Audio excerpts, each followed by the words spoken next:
This is the ineffable secret, the ultimate illumination, the key to peace and power. You are God. You are God. You are the I am that I am. You are consciousness. You are the creator. This is the mystery. This is the great secret known by the seers and prophets and mystics throughout the ages. This is the truth that you can never know intellectually. Within each and every one of us, there is a place inside of each and every one of us that is all-knowing, that is almighty, that is actually a fragment of God. The Creator has planted within every creature a fragment of himself, a spark, a spirit of the same nature of himself. And thanks to this spirit, every creature can become a creator. And what is the highest self? This is the one that's going to surprise you a bit. The highest self is the self that you haven't been trained to believe in. You've been trained to believe in your ordinary awareness. Your highest self is where you begin to recognize your connection to your source, to the Tao, to the divine. You are God. Those are the three magic words. If you will accept this towering truth and dare to stand atop this magnificent pinnacle, universal consciousness will be revealed to you from within. God is there. It is He who peers from behind your eyes, who is your own consciousness, who is your very self. You are not just a part of God, you are altogether God. And God is altogether you. Now, that's scary stuff for a lot of people. We weren't raised to believe that. I'm not saying that you ought to go out into the world and say, excuse me, but you know who you're talking to, that I am God. And the reason that we laugh is because we think of God as the God that we've created in our own image. The God of the ego, the God who's angry, the God who wants special favors, the God who has the ability to heal but withholds it. Dear ones, the human being is designed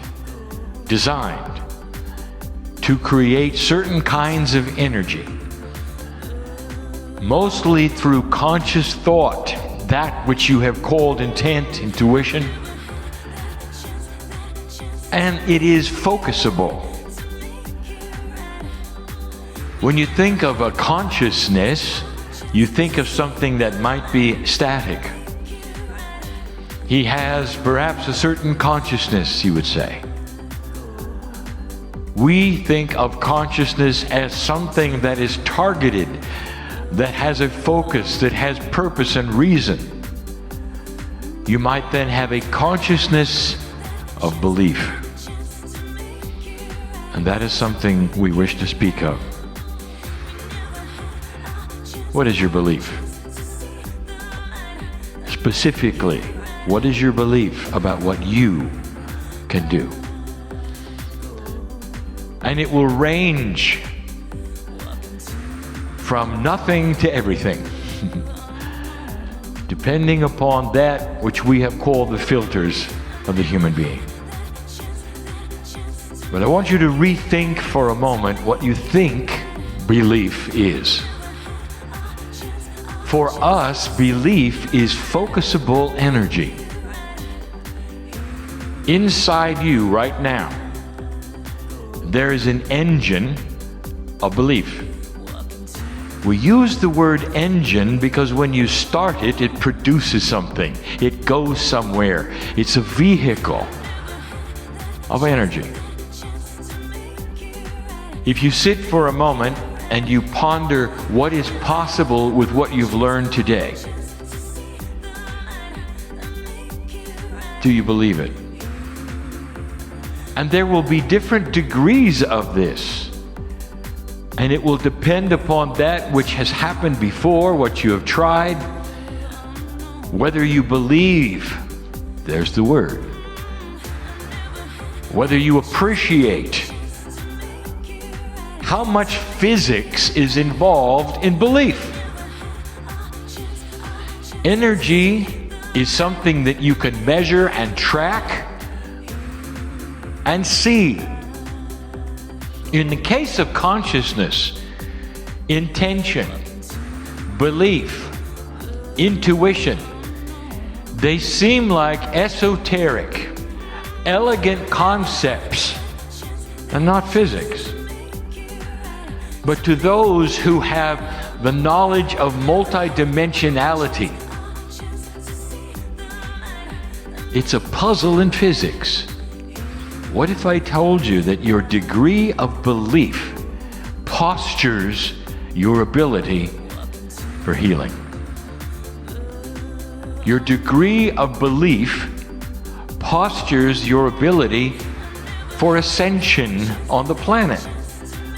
Literally, your degree of belief actually will determine how much you awaken to God. Because belief is energy. And this can be a block or an accelerator. Back to the filters. What have you been told is possible in your body? Not what you've been told today or yesterday, but through your life. What have doctors told you? What has school told you? What have your parents told you?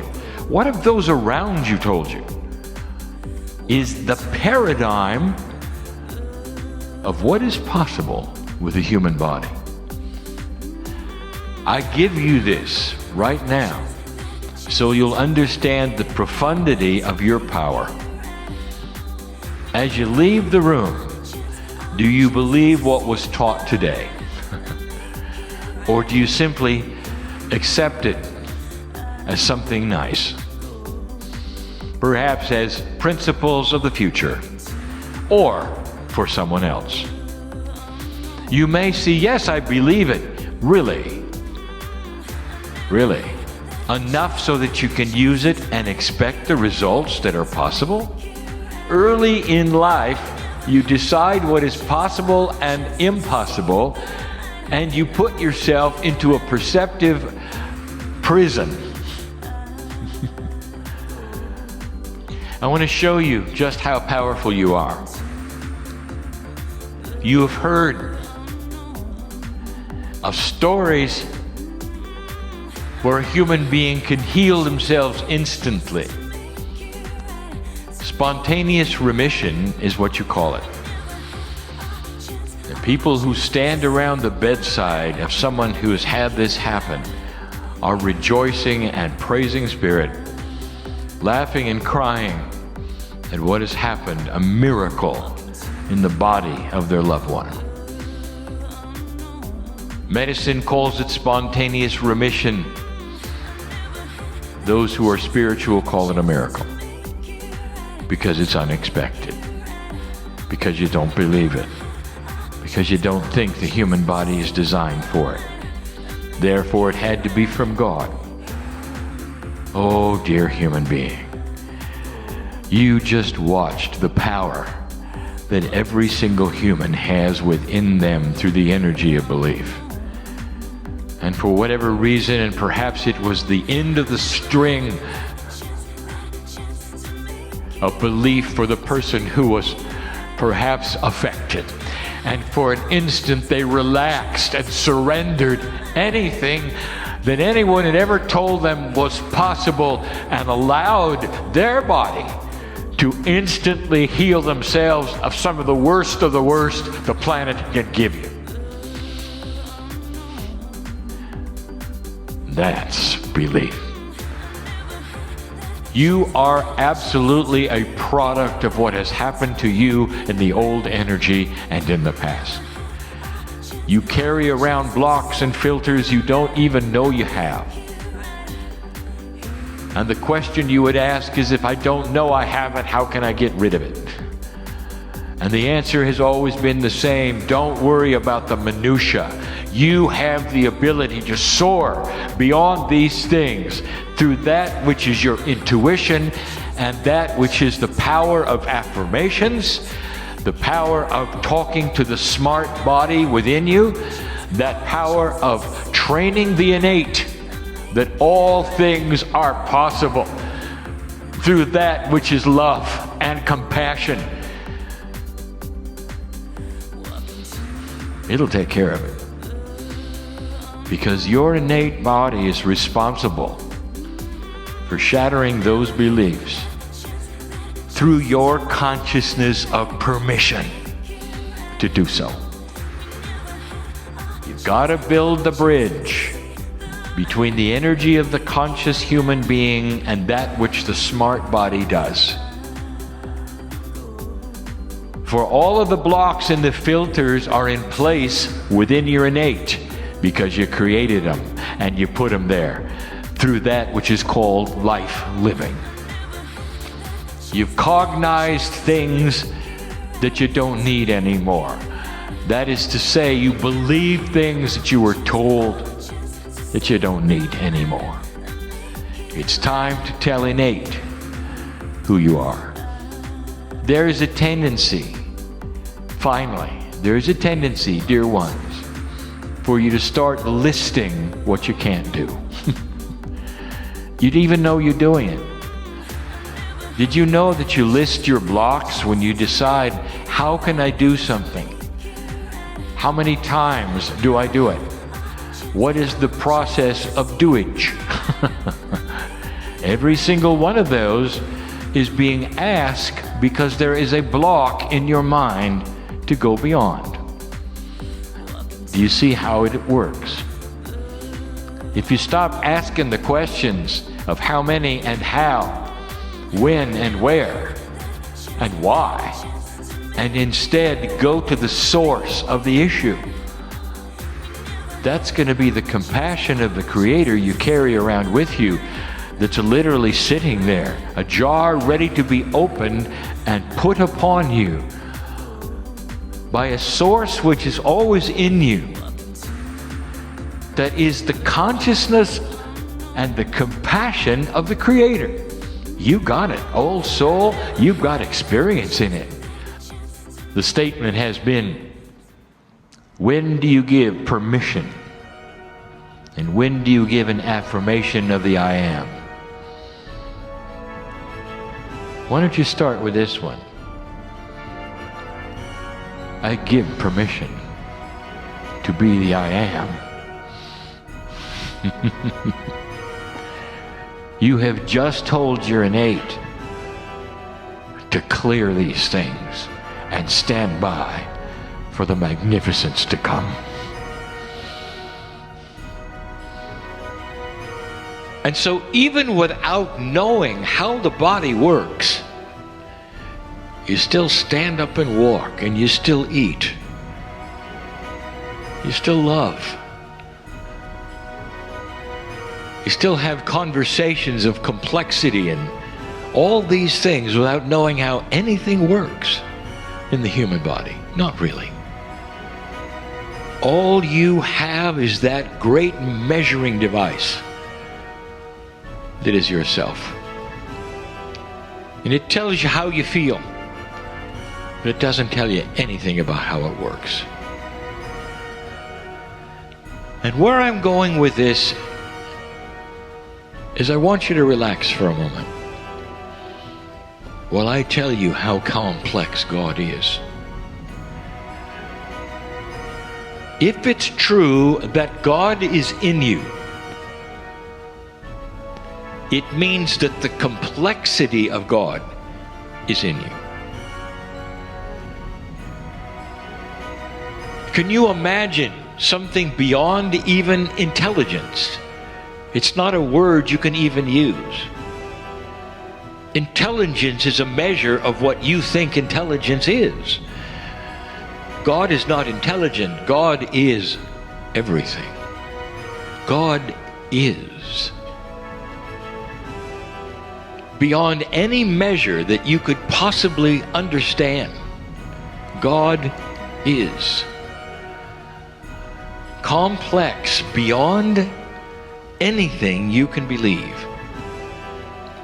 You don't have the tools yet, dear ones, to understand these things scientifically, intellectually, or even spiritually. Is it too much of a stretch to say that the creator of the universe is a bit beyond you at the moment, and yet lives in you? And that's what I want to tell you. Leave feeling that whatever you need is going to come forward when you need it. The tools are starting to become intuitive. The teaching, all linear. It helps you to understand one thing. You're not alone. There's more than you ever thought about who you are, who you think you are. There's more in the plan of your being here than you could ever imagine. Every single human on earth, a soul known by God, a system of free choice that says if you want to get together in coherence and look for that creator inside you, you will find it. Not only that, collectively, if you start getting together and asking the same questions, human nature will change. If the planet starts changing enough, history will disengage itself from the future. And you will see something that other planets have gone through. The beginning of a high vibrating human being. Eventually with a consciousness that is so high, if you saw it today, you would say, I met an angel. That's how high it can go in your body. The masters who walked this planet, the ones that had so much love, miracle upon miracle, in their human body, were showing you it's doable. You can contain it and have it. You can work, manipulate physics itself. You can have a coherence of peace on earth and beyond, and still be in the human body. There is so much here left to do. And the thing that you won't understand, because you don't understand the system, and you never will, really, while you're here, is beyond earth. It's how does what you do here affect the galaxy? There are strings everywhere, from here to everywhere, without the ability of being a place at all. The vibration that you create here affects the galaxies in ways you don't know. You never will know until you reach the other side of the veil and you remember. And you look and you say, how are we doing?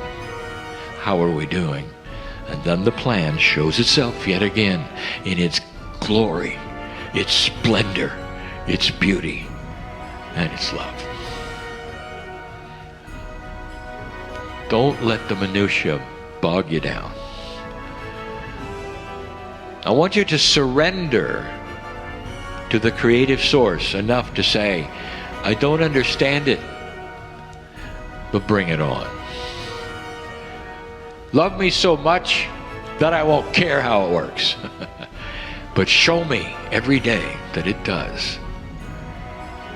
And I'll calm down a little on how you're doing it. That's the advice. For those listening, for those in the room, to be still and know that you're God. To be still and let the things happen that want to. The physics that wants to bring you into coherence and healing and peace. Dropping the presets of the training the biases that you've had, that you can't help, will start to drop one by one as you realize they're just things you were told. The truth is what you see and what you feel and who you are. And you might say to me, yeah, but.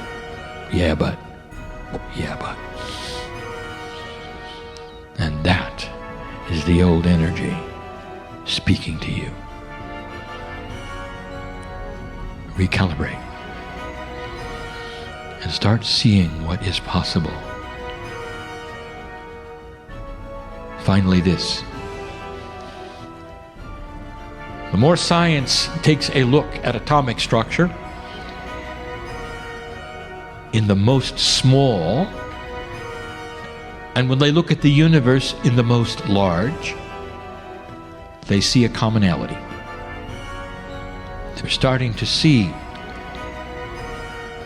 that there is no randomness. That in the very small and the very large, they're looking at intelligent design. And so this means that in these places, which you call creation, that the very way things came together were biased for life. They're biased for compassion. It is the handiwork of God. And as you turn inward and start to deal with yourselves, I want you to see the same thing. It's about time you understand you are not random. Your life is not random. Things don't happen to you random. They happen to you in a way that you create. And that is the lesson of all humanity eventually. To create a healed earth, to create a peaceful one, to go places you never dreamed you would go. God is love. God is love. Pure, unconditional, blissful, divine love. That's who you are. You are God. You are the I am that I am. You are consciousness. You are the creator. This is the mystery. This is the great secret known by the seers and prophets and mystics throughout the ages. This is the truth that you can never know intellectually. If you want to understand something intellectually, what you must do is analyze it, come up with a formula for it, study it, look at other experts about it, and come up to a conclusion. If you want to understand something spiritually, you must first experience it. You must come to know this within. In the New Testament, which I read completely, Jesus is about to be stoned. And he says, "Why would you stone me?" And they say, "Because you blaspheme. You are a man, and you claim to be God." And Jesus responds in his words, "Is it not written in your laws that you are gods?" All of you. We are all gods. We have within us, not the God that so often we are taught is outside of us, but the God that is love, the God that is perfect love, the soul that wants to expand because it is infinite and doesn't want to be restricted. The first expression of every individual everywhere in the universe, either in spoken word, silent thought, or feeling, is I am, recognizing its own conquering divinity. The student, me, you, all of us, endeavoring to understand and apply these mighty yet simple laws, must stand guard more strictly over his thoughts and expression, in words or otherwise. For every time you say, I am not, I cannot, I have not, you are, whether knowingly or unknowingly, throttling that great presence within you. Now, every single time that you use the words, I am, you are citing the name of God. And every time you say the words, I am weak, I am poor, I am unlucky, I am unhappy, I am sick. I am unable to attract into my life what you want. You are desecrating the name of God. God did not say, I will be. My name is, I hope things work out well. My name is, maybe things will show up that I wanted, but possibly not. He said, I am that I am. You must be conscious of how you use these words. I am. I am strong. I am well. I am content. Even if your senses tell you something different, I am. And as we move now into the meat of this program, you'll see that putting the words I am in front of something into your mind and imagination is a very powerful way to attract into your life. Recognizing your own divinity. I am God is not blasphemy. It is your identity. If you want to accomplish anything, which means to become an extraordinary level of consciousness person, you must first expect it of yourself. You must see yourself and be unafraid to say to yourself, I am connected at all times to my source, to the divine mind, to the Tao, to God, to that which is the creator of all. I am a part of it. So you never want to place into your imagination any thought that you would not want to materialize. You never want to allow in your imagination to be contaminated by the way life used to be. Your imagination is yours. Don't let any other people influence you. Never allow people's ideas about what is possible or impossible for you to occupy your imagination. A disturbing element is someone who has in their imagination the possibility that they can do anything, that all things are possible. Again, it's one of those great lines from the New Testament. With God, all things are possible. Now you tell me, what does that leave out? What does all things are possible leave out? That doesn't leave out the possibility that we can defy gravity, that we can soar, that we can heal ourselves, that we can create magnificent prosperity in our life, that we can change the world. I really believe that if this message gets out there into the world, we can shift the consciousness of this planet. If enough of us begin to believe, we're placing into our imagination a world that we want to live in that has no limitations and that is based on living from a place of love and kindness and God consciousness and spiritual awareness, divine mind at work. I believe it's possible. Of all beings, only in the mind of man is there any consciousness of want or lack of order. Is that not amazing that in the life of one of his greatest creations, God should allow disorder, lack, suffering, and despair to exist? Oh, dear hearts, when will you see that these things do not exist except in the mind, the five-sense material world of which the human mind is composed? For the mind in the human sense is matter, material, and of the materialistic consciousness of lack, which thinks me and mine, and identifies with and attaches itself to conditions of the material world. Hence the world of illusion, the world of suffering and pain. For if you knew that you were not that mind, but the divine mind, which is the heart of God, that the very light and consciousness of the Creator was within you, then you would be free of the consciousness of lack. Then you would be free of all illusion, wholly pure and perfect. You would be one with bliss, for light everywhere is bliss and wisdom. And he who understands and becomes this in every part of his being, he is free. He is a conscious creator, a God being. Think on these things, this little seed that I have given to you today. If you put the seed away for safekeeping, for a rainy day, you will lose it. At best, it will stay only a seed. But if you plant the seed immediately, In other words, if you take this great law into the depth of your being and there meditate on it, nourish it by your light and love, and give it the freedom that it needs in order to grow, then you will have something. And what a something! This is the grain of mustard seed, which appears the littlest of seeds, yet what Jesus likened unto the kingdom of heaven. This is the idea in the heart of man, the image of what he may become, a God. And the feeling of the reality of that idea within your heart is the pearl of great price, the pearl for which a wise man parted with all he possessed in order to obtain.